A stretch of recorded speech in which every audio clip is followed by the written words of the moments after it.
Muy buenas noches. Tengan todos los amigos, contactos y aquellas personas que van a estar recibiendo la impartición y estar viendo este programa especial, Huellas en la Historia. El invitado especial, como les mencioné en el Flyers, es nuestro amigo, el pastor Johnny Romero, desde acá de Venezuela. Aleluya. Buenas noches, estimado pastor. Nuevamente bienvenido ahora a este programa de Huellas en la Historia, otro programa que el Señor me inquietó hacer, un programa de biografías cristianas y también seculares, porque hablo de personas que han hecho que hasta el día de hoy podemos ver su legado, su aporte a la sociedad, a la humanidad y a sus generaciones. Y aun cuando es un programa de biografías de personas que ya no están con nosotros, que siempre lo hago en la mañana para hablar de esos personajes que ya no están, y cuando tengo un invitado especial como usted, me gusta que la gente pueda ver a alguien que está todavía entre nosotros y que podamos conocer también esa parte humana, porque a veces vemos la gloria pero desconocemos la historia. A veces vemos las pompas, vemos los reflectores, vemos las fotos, pero no sabemos todo lo que hay detrás para poder llegar al reconocimiento, al prestigio, al respeto que uno pueda llegar a alcanzar a lo largo de la vida, cuando usted es un líder, cuando es alguien que tiene aporte, que aporta a la sociedad. Bueno, pastor, tienes todo el tiempo disponible para que nos compartas y nos respondas esas tres preguntas que te hice, y así no te las hago las tres juntas para que puedas ir respondiéndola a lo largo del tiempo que dura el programa. No hay apuro ni presión, pero creo que es importante pues que la gente pueda conocer esa parte, como te decía, humana nuestra, porque digo, ven la gloria y desconocen la historia. Y así mismo es cómo la persona logró eso, cómo con Dios, cuáles fueron las teclas que se movieron, que hizo que el Señor se manifestara de esta manera. Entonces, decíamos que somos imagen y semejanza de Dios, que aunque suene muy plano esa expresión, pero no es plano. Eso nos invita a descubrirnos. Bueno, y allí te puedo arrancar con una experiencia que nosotros íbamos a misa, y cuando digo nosotros me refiero a los estudiantes de cuarto año de la Sagrada Familia. En cuarto año íbamos a misa.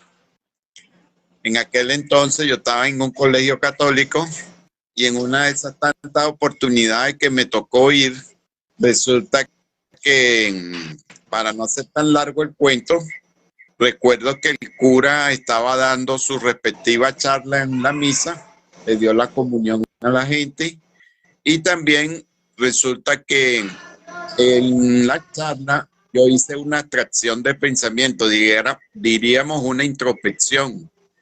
Yo sé que él estaba hablando del marxismo, leninismo, de la venida de Cristo, eso es lo que recuerdo de su charla, pero en un momento dado me olvidé de lo que él estaba diciendo, y entonces yo hice una reflexión y yo dije, bueno, tengo a padre, tengo mamá, tengo alimento, tengo casa, tengo lo que cualquier joven puede tener, pero estoy vacío, necesito al Señor.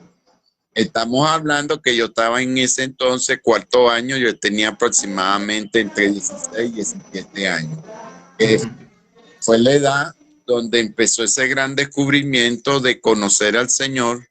Recuerdo que cuando fue a la casa, mi mamá ese día estaba diciéndome que había un predicador que estaba por la zona y que estaba anunciando sobre el Evangelio de Jesucristo. Yo le sentí pues un palpito en mi corazón. Este es el Dios que yo necesito. Nunca había oído hablar de otro doctrina, ni otra secta, ni nada por el estilo, ni otra rama de y solamente, bueno, lo que uno conocía del catolicismo, yo no era practicante. Mi familia católica, bueno, pero yo quiero destacar aquí que ese fue un punto de inflexión porque de allí fue que comenzó. Yo le dije, mañana voy a la congregación. Recuerdo que la iglesia se llamaba la Iglesia La Senda, quedaba ahí mismo en la zona.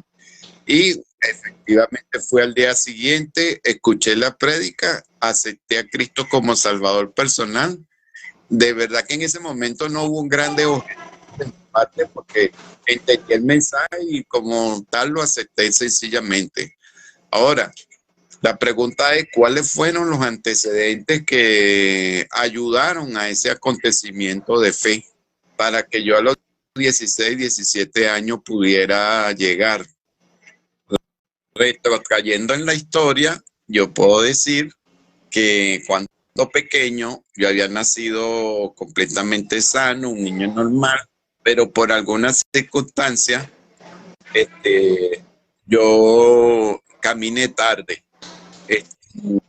No me daba sino solo con mi abuela. Mi mamá me dice que yo a los 7 meses enfermé de los nervios y de allí en adelante, en vez de ir evolucionando como un niño normal, lo que hice fue más bien como, o sea, crecer muy tardíamente pues en el aspecto emocional y la parte motora.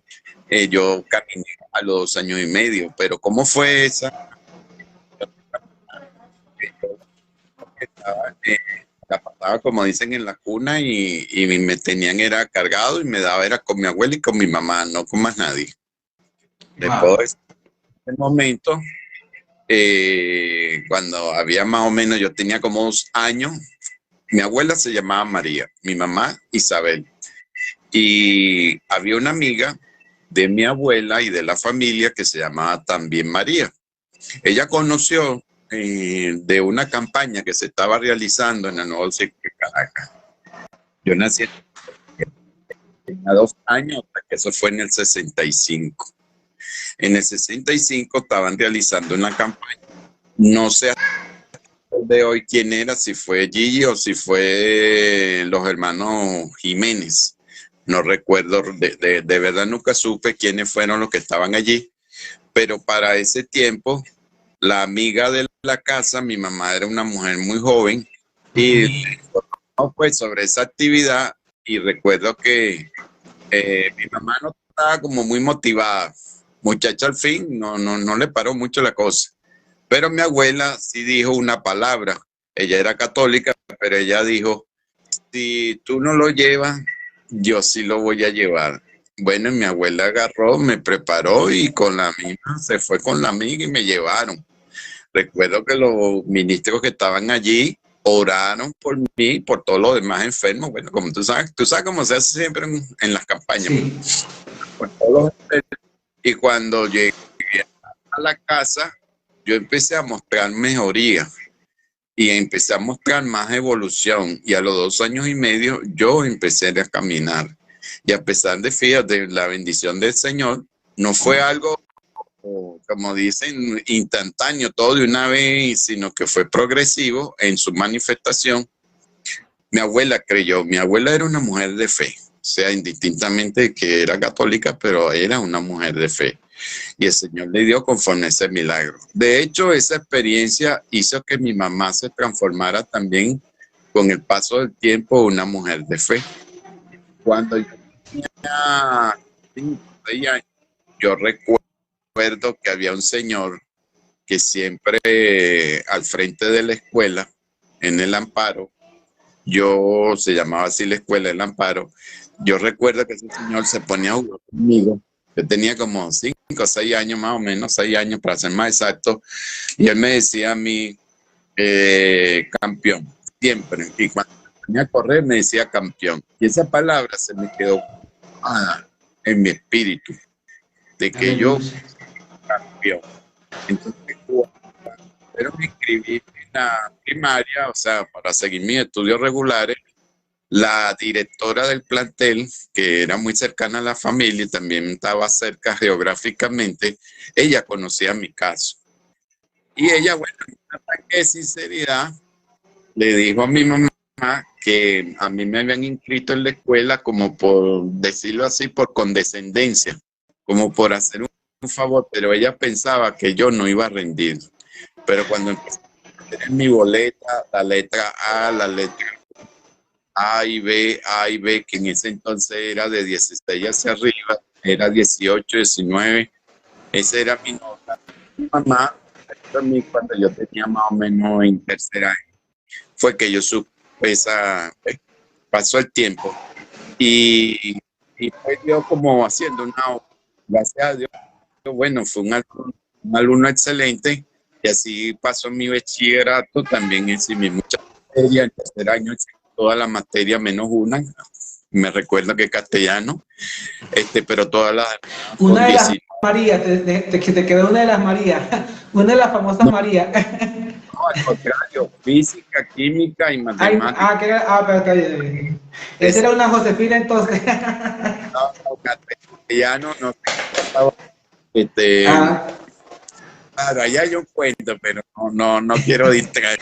Tranquilo. Ahí el que tenía más alta nota tenía un 15, por decirte un ejemplo. Y el segundo tenía un 13, que es lo que yo recuerdo. Eran dos muchachos. Era una guía evaluativa que utilizaba el profesor que no dejaba que nadie lo logró.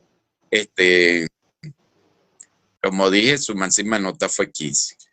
Resulta que siguiendo el trasfondo, después luego voy a la universidad, obviamente que cuando pasé a cuarto año, lo que yo relaté ahorita de mi encuentro con el Señor, después fui a la universidad, tuve mucho tropiezo para estudiar, hasta que un día el Señor, yo le pregunté, Señor, ¿por qué me cuesta tanto lograr las metas de estudiar y graduarme? Yo de hecho empecé en el Caballero Mejías y estaba estudiando ingeniería mecánica. Hice mi propedéutico excelente.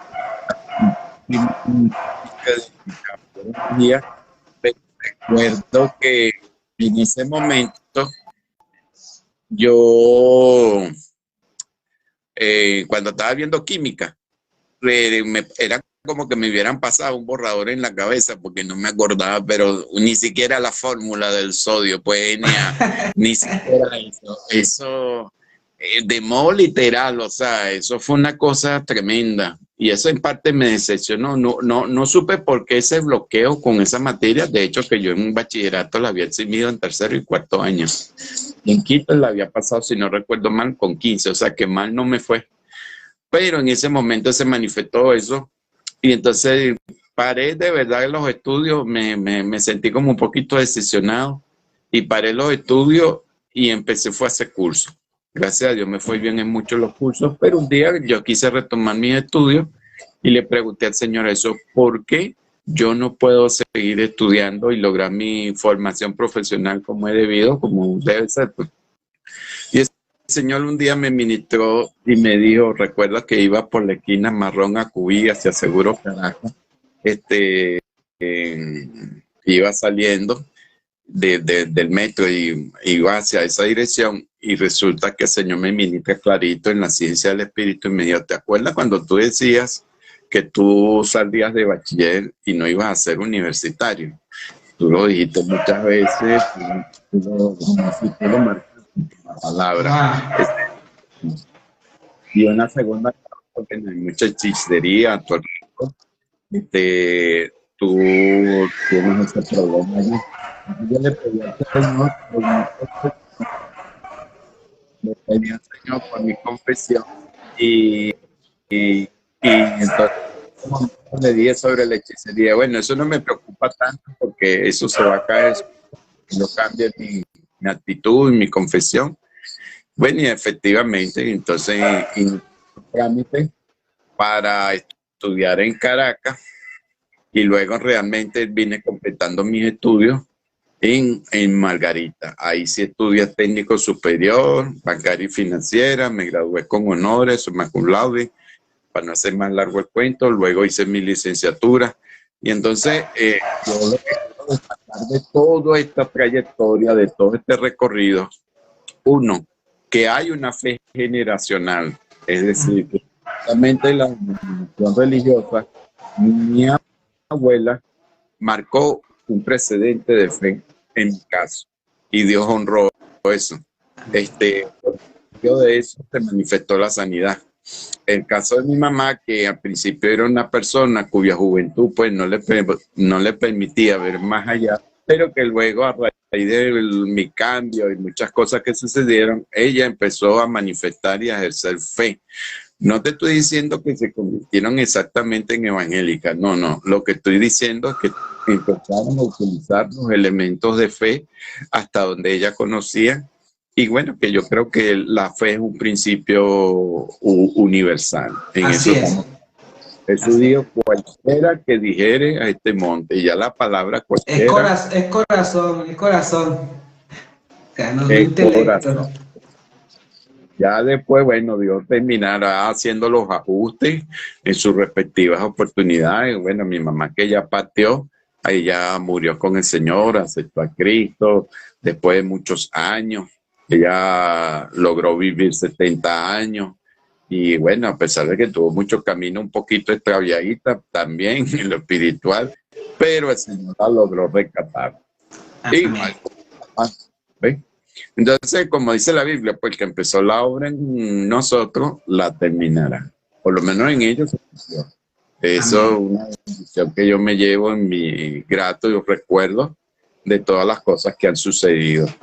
Entonces, otra cosa que yo quisiera marcar es como un proceso de abstracción. O sea, cuando yo hice la introspección, estando joven, yo no fui ni drogadicto, ni malandro, ni consumidor de droga, nada por el estilo, pero igualito el Señor me llamó porque entré en conciencia de que era un joven pecador y que necesitaba a Cristo como Salvador personal. Claro, lo digo en esta terminología, ¿no?